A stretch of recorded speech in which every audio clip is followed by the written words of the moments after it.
Magandang gabi mga ka-mystery. Ito na naman si Tito Val ng Pinoy Mystery Horror at may bagong kwento tayo ngayong gabi. Ito'y kwento ng isang kababayan natin mula sa Tagbilaran City. Sa isang ospital na matagal nang abandonado ngunit hindi iniwan ng mga kaluluwang nakatira rito. Huwag kayong bibitaw mga kaibigan. Minsan sa buhay ng isang estudyante ng medisina, may mga bagay na kahit gaano ka-logical ang pag-iisip mo, hindi mo talaga kayang ipaliwanag. Ako si Damian, isang 4th year med student sa San Isidro, Davao, at sa dami ng pinuntahan kong ospital para sa internship, hindi ko inaasahan na ang pinakamatindi kong karanasan ay mangyayari sa isang ospital na matagal nang ipinasara dahil sa mga kalunos-lunos na pangyayari rito. Dahil parte ng aming kurso ang pag-aaral ng mga abandoned sites, napilitan kaming bumisita sa ospital na ito para sa isang project. Hindi ito sikat na lugar dahil sa kasaysayan ng panggagamot, kundi dahil sa mga kababalaghan na bumabalot dito. Kwento ng mga taga roon, minsan daw ay nagsilbing lunas ang ospital para sa mga biktima ng isang malaking sunog noong 1980s, pero marami ang hindi naisalba. Simula noon, unti-unti na itong napabayaan hanggang sa tuluyan ng ipasara. Pagdating namin doon 3:00 ng hapon, ang init ng araw ay tila nababawasan kapag nasa harap ka na ng ospital. Ewan ko ba kung bakit? Siguro dahil sa malamig na hangin na bumabalot sa paligid nito. 8 kaming magkaklase na pumunta at bawat hakbang namin papasok, pabigat ng pabigat ang pakiramdam namin. Na para bang may nagmamasid sa amin na nagsasabing huwag na kaming tumuloy sa gagawin namin. Nagsimula kaming maglibot at kumuha ng mga larawan sa loob ng ospital. Sa bawat kwarto na aming pinasok, ramdam kong parang hindi kami nag-iisa. Pero hindi ko ito masyadong pinansin dahil iniisip ko na baka dala lang ng pagod o mapaglarong imahinasyon. Nang makarating kami sa ikalawang palapag, doon na nagsimula maiba ang takbo ng mga pangyayari. Habang naglalakad ako papunta sa lumang nurse station, napansin kong may anino na dumaan sa hallway. Hindi ko ito pinansin, pero naramdaman kong bumigat ang pakiramdam ko. Tumigil ako sa paglalakad at napansin kong wala na akong kasama. Luminga ako at sa di kalayuan, nakita ko ang pinto ng isang silid na bahagyang nakabukas. Sa hindi ko maipaliwanag na dahilan, parang tinatawag ako ng silid na iyon. Paglapit ko, bahagya akong itinulak ang pinto. Pagbukas, bumungad sa akin ng isang silid na puno ng mga lumang kagamitan. Mga sirang kama, gamit ng mga pasyente, at pati na rin ang mga lumang x-ray film na nakasabit pa sa dingding. Biglang may narinig akong kalusko sa paligid ng silid at pagtingin ko, nakita ko ang isang batang lalaki na nakaupo sa sahig. May hawak na isang laruang kotse. Napatigil ako.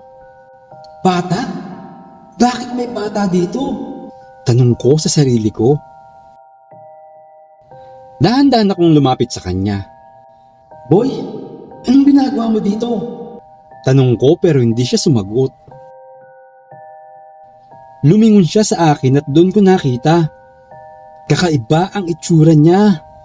Maputla ang balat, halos puti na ang mga mata at nanlalagkit sa pawis ang kanyang katawan.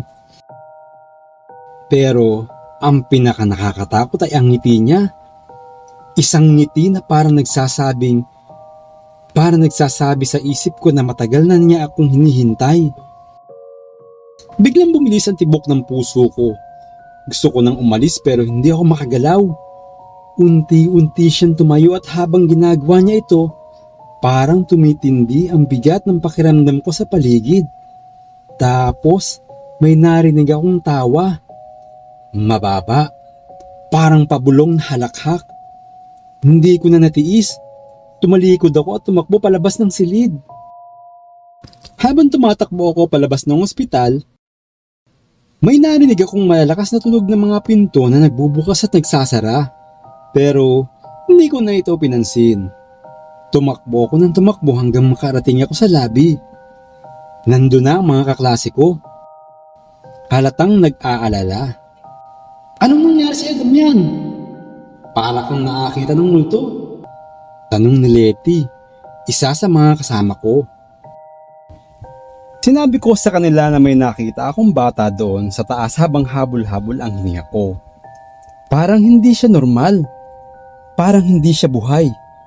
Dagdag ko pa at agad nila itong ikinagulat. Si Teddy, ang pinakamalaki sa aming kaklase, ay hindi makapaniwala sa sinabi ko na nakakita ako ng multo. Nanginginig siya at hindi rin mapakali. Naramdaman ko na parang may masamang mangyayari kaya't inaya ko sila na umalis na kaagad. Habang nagmamadali kaming lumabas ng ospital, bigla lang daw nawalan ako ng malay. Pagdilat ko, nasa loob na ako ng health center malapit sa ospital. Hindi ko alam kung paano ako napunta doon pero ramdam ko ang lamig ng sahig kahit na mainit sa labas at ang matinding sakit ng katawan mula ulo hanggang paa. Ang mga kaklase ko nakapalibot sa akin, halatang natatakot. Tinanong ng leader namin na si Ismael kung anong nangyari sa akin dahil bigla na lang daw akong sumigaw tapos hinimatay. Hindi ko alam kung paano ipapaliwanag pero sinabi ko sa kanila na parang nawalan ako ng kontrol sa sarili ko. Parang may ibang pumasok sa katawan ko at narinig ko sila nagsasalita sa tenga ko pero hindi ko maintindihan. Kinilabutan sila sa sinabi ko. Nagsimula sila magkwento ng mga narinig at nakita nila habang nasa loob kami ng ospital. Ayon kay Letty, habang naglilibot sila, naririnig nila ang mga halakhak ng bata mula sa silid kung saan ko siya nakita. Si Teddy naman, may naramdaman na malamig na hangin sa likod niya na parang may dumadaan na hindi mo makikita. Pero ang pinaka nakakatakot, sabi ni Ismael, habang ako ay inaasikaso sa health center, bigla na lang daw akong tumawa ng malakas. Tapos, nagsalita ng ibang lengguwahe. Hindi nila maintindihan. Pero natandaan nila ang binanggit ko yung Belial at Lucifer na tila mga pangalan ng demonyo. Hindi ko alam kung anong ibig sabihin ng mga yon pero nararamdaman kong hindi ito biro. Sa nakakatakot na tinig, sinambit ko daw ang ganito. Dito ang pagkatao na gusto ko, yung mahina ang pananampalataya. Tapos, tumawa daw ako na parang halimaw, dagdag pa ni Letty. Kinilabutan ako sa ikinuwento nila. Nung araw na yon, ipinag-pray over ako ng madre na nagkataon nagsasagawa ng medical mission sa barangay health center. Nagdasal ito at binasahan ako ng Bible verses. Habang hawak niya ang rosaryo, naramdaman ko ang matinding init sa buong katawan ko, parang tinutusta sa loob. Pagkatapos ng ilang minuto, bigla na lang akong nawalan ng malay at paggising ko, himalang maayos na ulit ako. Ang madre na tumulong sa amin na si Sister Amy, sinabi na maraming espiritu daw ang nagtatangka na pasukin ang katawan ko. Isa na doon ang kaluluwa ng isang bata na matagal nang yumao. At yung iba, mga demonyo na matagal na naghahanap ng masaniban. Binalaan niya ako na huwag nang babalik sa lugar na iyon dahil mahina ang espiritual na pananampalataya ko. Maaaring madali daw ako mapasok ng iba't ibang uri ng espiritu. Simula noon, bumalik na sa normal ang buhay ko. Lalo na kapag tahimik ang gabi, naaalala ko ang ngisi ng batang iyon, ang kanyang maputlang mukha, at ang malamig na halakhak na parang sinusundan pa rin ako.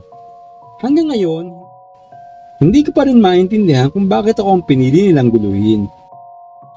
At kung anong koneksyon ng pagkakasapi sa akin ng mga demonyo. Sa pagkakataong iyon, naging palasimba ako, paladasal, at dala ko rin palagi ang kwintas na ibinigay ni Sister Amy na may pendant ni San Benito. Hanggang dito na lang ang aking kwento. Sana'y nagustuhan ninyo. Mga ka-mystery, mag-ingat kayo. May mga bagay sa mundo na hindi kayang ipaliwanag ng lohika at siyensya. Kaya sa mga ganitong sitwasyon, Lagi nating tandaan na ang pananalig sa Diyos ang magiging gabay natin. At muli ito si Tito Val. Paalam.